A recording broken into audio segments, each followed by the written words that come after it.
देखिए, आदिवासी संगठन जो पिछले 3 दिनों से जो है अपना धरना दे रहे हैं कलेक्टर कार्यालय के अंदर, उन्होंने आज एक पत्रकार वार्ता को ऑर्गेनाइज किया था। हमारे साथ में खुद माधुरी बहन, हम इनसे नहीं जान लें क्या पत्रकार वार्ता की क्या उद्देश्य था इनका। और भी हमारे साथी हैं, हम इनसे जान लेते हैं क्या कुछ उद्देश्य था पत्रकार वार्ता का। मैम, क्या उद्देश्य था? हमने यहाँ से 3 दिन से बैठे हैं, परसों से 12 बजे आके बैठे हैं। प्रशासन आकर कोई सुनवाई नहीं कर रहे, तो जंगल कट रहा है करके हम चिल्ला के बोल रहे। हम कहना चाह रहे थे कि सर जब कोई अधिकार आ जाए, और हम कहना चाहते कि जंगल बचा लो कहने कर हम आके बैठे, तो कोई आज प्रशासन कोई आके ध्यान नहीं दे रहे।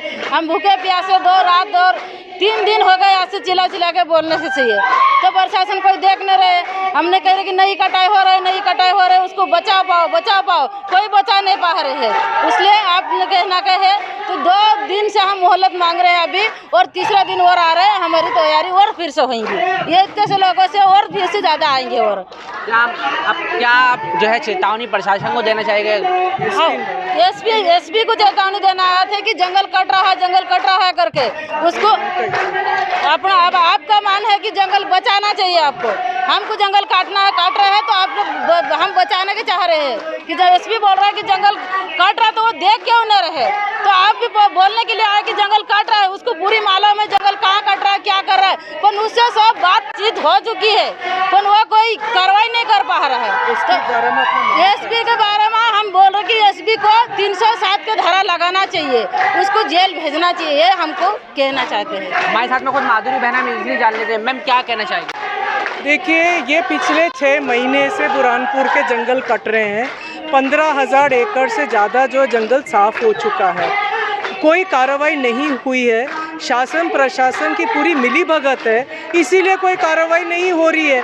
नहीं तो 6 महीने में कुछ तो रोकथाम होता।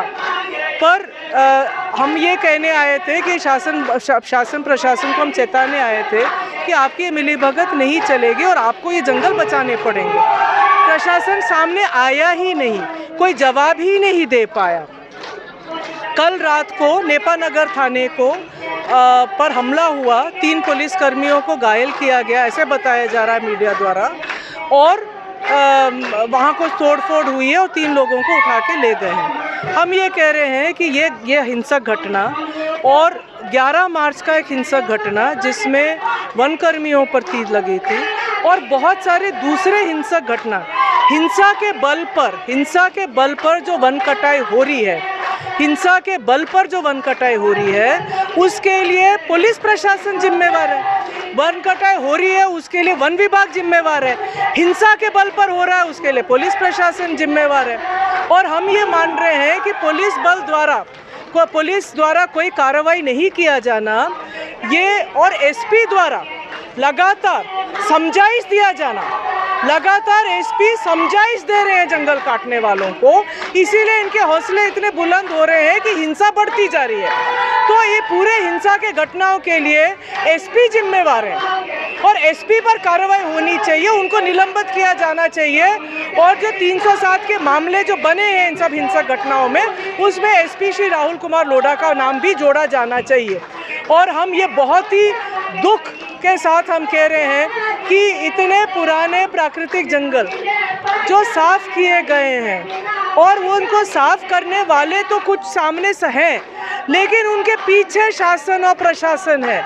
शासन और प्रशासन पूरी तरह से जिम्मेवार है इस कटाई के लिए, और ये हिंसा के लिए एसपी जिम्मेवार है। तो एसपी पर तो 307 की कार्रवाई लग के एसपी को निलंबित किया जाना चाहिए, और बाकी शासन प्रशासन के भूमिका का विस्तार में जांच होना चाहिए। सब दोषियों के ऊपर ये मुकदमा दर्ज होना चाहिए, और ये नहीं जंगल बचाएंगे तो हम बचाएंगे। लगातार पुलिस ऐसा कहना पड़ रहा है, पुलिस ने पत्रकार वार्ता ली है, कई 30 से 40 आरोपियों को पुलिस ने जंगल अतिक्रमण मामले में गिरफ्तार किया है।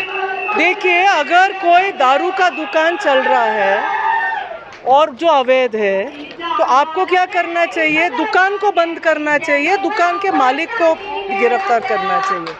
आप ग्राहक को पकड़ रहे हैं, हजारों ग्राहकों में से आपने 10-20 को पकड़ लिया, तो ये दुकान तो बंद होने वाला नहीं है ना।